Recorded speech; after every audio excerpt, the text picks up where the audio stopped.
স্বামী স্ত্রী পাশাপাশি ঘুমিয়ে আছে, এরপরেও তারা দুইজন জিনা করে, এটা কিভাবে সম্ভব? কত আশ্চর্যের বিষয়, আমাদের প্রত্যেকের ঘরে ঘরে প্রতিদিন জিনা হয়, আমাদের জানা নাই। কি হয়? হ্যাঁ, জিনা হয়। এটা কিভাবে সম্ভব? স্বামী স্ত্রী জিনা মানে দলিল আছে তো, সহিহ বুখারী 6612 নম্বর হাদিস। ক্বালা রাসূলুল্লাহ সাল্লাল্লাহু আলাইহি ওয়াসাল্লাম, আল্লাহ নবী বলেন, ইন্নাল্লাহা কাতাবা আলা ইবনি আদম হাজ্জাহু মিনাজ জিনা আদরাকা যালিকা লা মাহালা। নিশ্চয় আল্লাহ আদম সন্তানকে জিনার পরীক্ষা দ্বারা পরীক্ষা করবে। এই পরীক্ষায় আমি, আপনি, আলেম, সাধারণ সবাই পড়া লাগবে, কোনো সন্দেহ নাই, সবার পড়তে হবে এই পরীক্ষায়।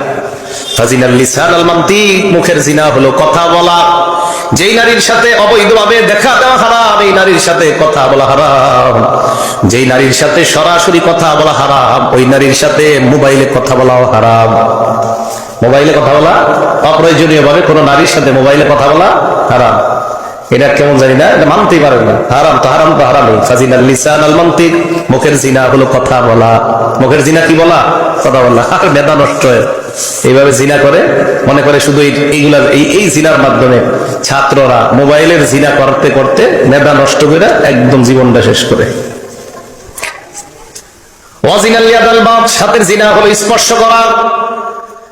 নারীর সাথে অবৈধভাবে কথা বলার পর রাতের বেলা বালিশের মধ্যে মাথা লাগায় কল্পনা করে, না জানি মেয়েটা দেখতে কেমন।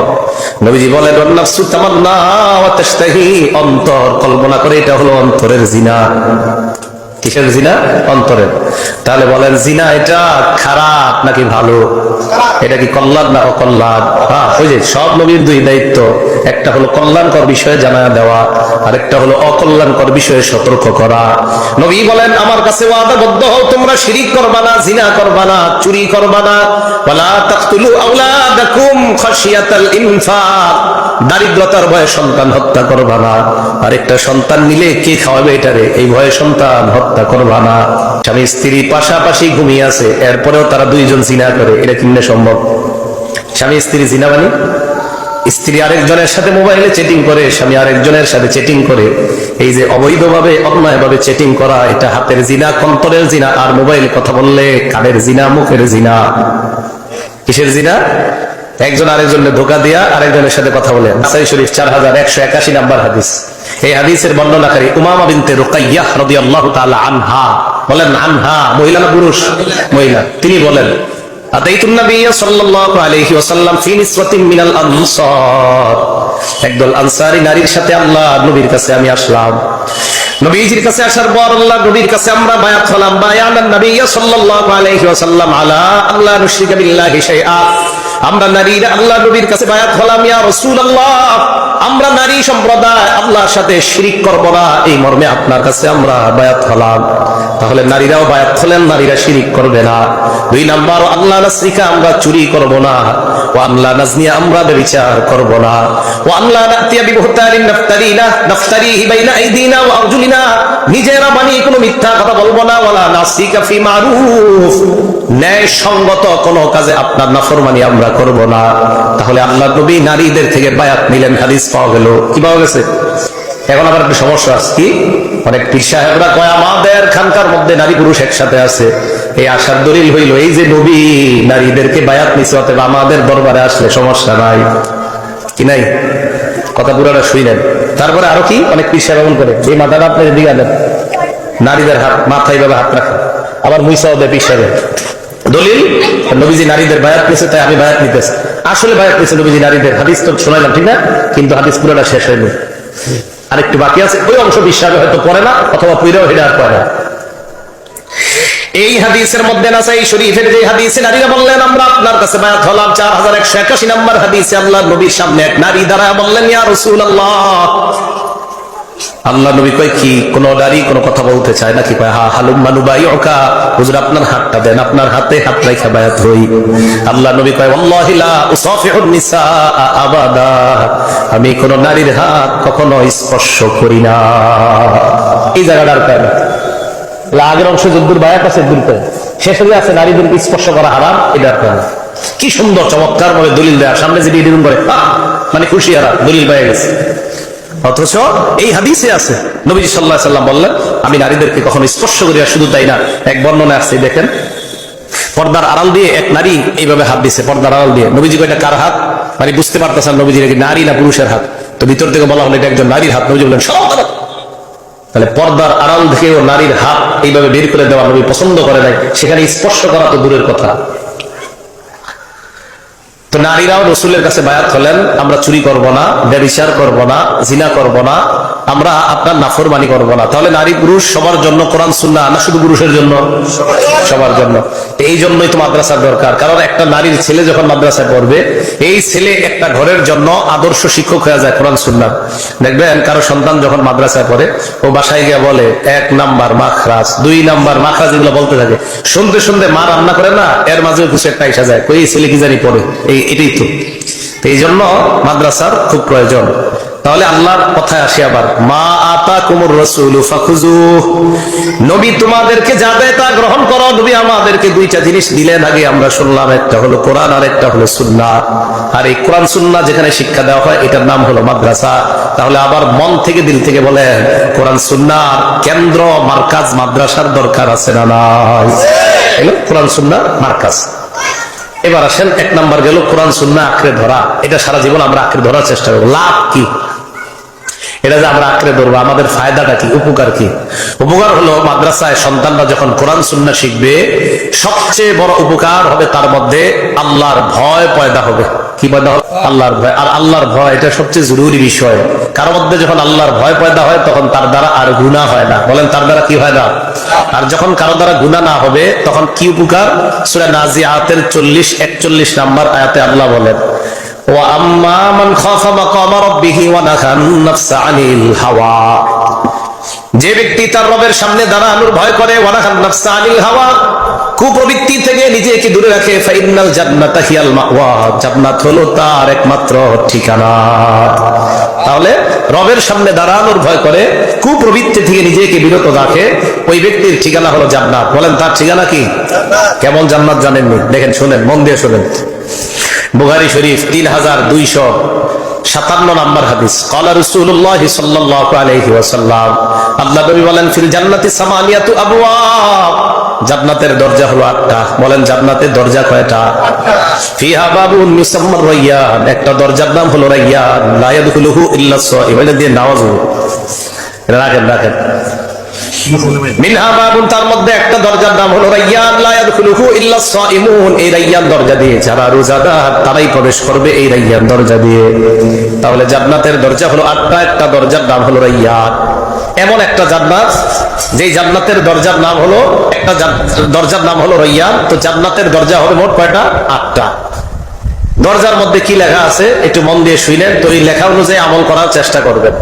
দরজা দিয়ে যারা ঢুকবে, ঢুকার সময় দেখবে দরজার মধ্যে লেখা, আপনারা দেখবেন অনেকের বাসায় ঢুকতে দরজার মধ্যে বিভিন্ন শব্দ লেখা থাকে, লা আল্লাহু, লা ইলাহা ইত্যাদি লেখা থাকে। জান্নাতের দরজায় লেখা আছে। একটা কিতাব আছে, হাদিসের নাম সিলসিলাতুস সহিহা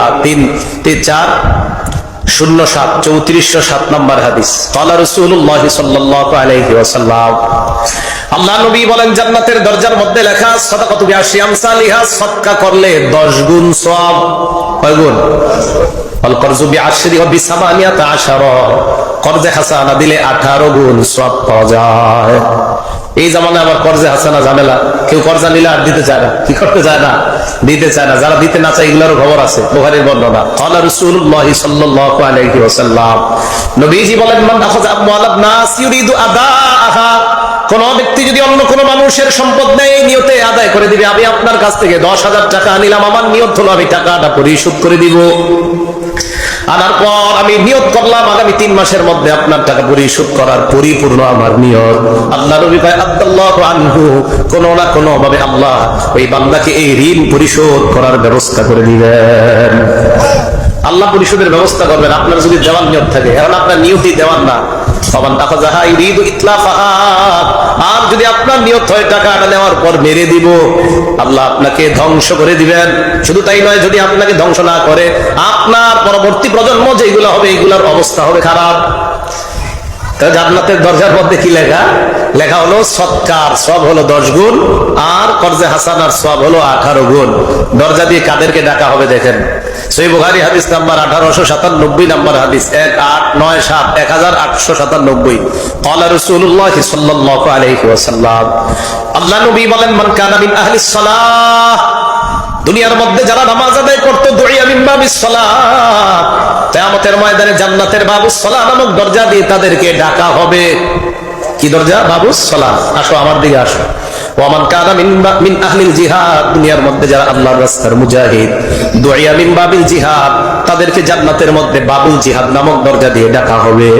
ওয়ামান কানা মিন আহলিস সিয়াম, দুনিয়ার মধ্যে যারা রোজা রাখছে, দুইয়া মিন বাবির রায়্যান, কিয়ামতের ময়দানে বাবুর রায়্যান নামক একটা দরজা আছে, এই দরজা দিয়ে ডাকা হবে। ওয়ামান কানা মিন আহলিস সাদাকা, দুনিয়ার মধ্যে যারা দান সদকা করত, দুইয়া মিন বাবিস সাদাকা, কিয়ামতের ময়দানে তাদেরকে ওই বাবুস সাদকা নামক দরজা দিয়ে ডাকা হবে। এবার দেখেন কি কয় আবু বকর সিদ্দিক বলে, ইয়া রাসূলুল্লাহ ফাহাল ইউদআ আহাদুন মিন তিলকাল আবওয়াবি কুল্লিহা, আপনি জান্নাতের দরজার কথা বললেন, এই দরজার বিবরণ আপনার কাছ থেকে জানলাম, এমন কি কেউ আছে জান্নাতের যতগুলা দরজা সবগুলা দরজা দিয়ে কাউকে ডাকা হবে, আপনার উম্মতের কেউ এমন আছে কিনা? আল্লাহ নবী বলেন, আবু বকর, আমার অসংখ্য অগণিত উম্মত যাদের জন্য জান্নাতের সবগুলা দরজা পাগল থাকবে, আমার মধ্য দিয়ে তুমি প্রবেশ করো। এবার আল্লাহ নবী বলেন, আবু বকর, আরজু আন তাকুনা মিনহুম, আমার আশা জান্নাতের সবগুলা দরজা দিয়ে যাদেরকে ডাকা হবে, তুমি আবু বকর তাদের একজন হবা, তুমি তাদের একজন হবা। এটা হলো জান্নাতের দরজা। এখন দেখেন, আম্মা মান খাফা মাকাম রাব্বিহি ওয়া নাহা নাফসা আনিল হাওয়া। প্রথমে বললাম আমাদের মাদ্রাসাগুলোতে দুই জিনিস শিক্ষা দেওয়া হয়, একটা হলো কোরআন আর একটা হলো সুন্নাহ। ফলাফল কি হয়? আল্লাহর ভয় তার মধ্যে পয়দা হয়। আল্লাহর ভয় যখন পয়দা হয়, আল্লাহর জান্নাতের মেহমান পাওয়া যায়। একটা সন্তান মাদ্রাসায় পড়লে ঘরে টেলিভিশন আস্তে আস্তে উঠে যায়, ঘরে গুনাহের পরিবেশগুলো ওই সন্তানের কারণে আস্তে আস্তে চলে যায়।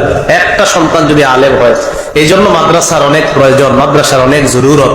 আল্লাহ পাক রব্বুল আলামিন ইসলামের খেদমত করার জন্য মাদ্রাসাগুলাকে আল্লাহ যেন ব্যাপকভাবে কবুল করে নেয়, আর মাদ্রাসার যত প্রয়োজন আল্লাহ গাইবী খাজানা থেকে পুরা করে দেয়, বলেন আমিন। তো কোরআন সুন্নাহর প্রচার প্রসারণার কেন্দ্র এই মাদ্রাসাগুলা, এক নাম্বার কথা। দুই নাম্বার কথা, আমি আপনি আমরা যদি কোরআন সুন্নাহর উপর অটল থাকতে চাই 24টা ঘন্টা মরণ পর্যন্ত, তাহলে আমাদের দুই নাম্বার কাজ হলো প্রতিনিয়ত ভালো আমল কম হইলেও প্রতিনিয়ত করা। বলেন, ভালো আমল কম হলেও প্রতিনিয়ত করা। এখন আমি এটা কেন বললাম? প্রতিনিয়ত ভালো আমল কম হলেও করা মানে, একদিন এই মাদ্রাসায় এসে দেখেন 24 ঘন্টা ফজরের পরেও আমল, মাগরিবের পরেও আমল, আলাদা তাদেরকে আমল, দোয়া শেখানো হয়, কোন সময় কোন দোয়া পড়তে হয় এগুলা তাদেরকে শেখানো হয়। তো দুই নাম্বার কথা, কোরআন সুন্নাহ তথা সিরাতে মুস্তাকিমের উপর থাকা দ্বিতীয় উপায়ের নাম হলো আমল ধারাবাহিকভাবে করা। আমলটা যদিও কম হয়, আমলটা যদিও কি হয়? কম হয়। সহিহ বুখারীর বর্ণনা, ক্বালা রাসূলুল্লাহ সাল্লাল্লাহু আলাইহি ওয়াসাল্লাম, আল্লাহ নবী বলেন, ইন্না আহাব্বাল আমালি ইলাল্লাহি মা দামা ওয়া ইন কাল্লা, আল্লাহর কাছে সবচেয়ে প্রিয় আমল হলো ওই আমল যে আমলটা ধারাবাহিকভাবে করা হয়, যদিও আমলের সংখ্যা কম হয়। আমল কম কিন্তু ডেইলি করে। প্রত্যেক ফরজ নামাজের পর আয়াতুল কুরসির আমল আছে না নাই?